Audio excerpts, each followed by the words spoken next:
Hello tears, இன்றைக்கி mushroom biryani எப்படி செய்கிறதுன்னு பார்க்கலாம். அதுவும் செட்டிநாடு ஸ்டைலில். ஃபர்ஸ்ட் மஷ்ரூமை வாஷ் பண்ணி அதை கட் பண்ணி வச்சுக்கோங்க.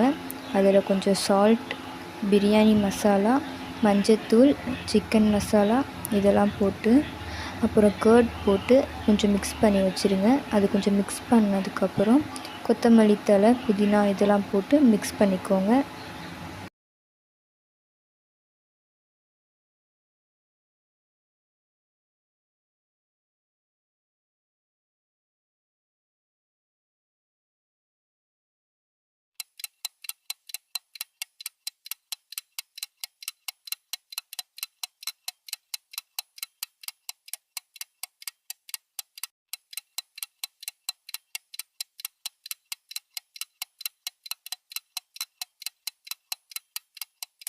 அப்புறம் அடுப்பை ஆன் பண்ணி குக்கர் வச்சு அதில் எண்ணெய், கொஞ்சம் நெய் போட்டு ஸ்பைசஸ் போட்டு கொஞ்சம் கிளறி விட்டுக்கோங்க.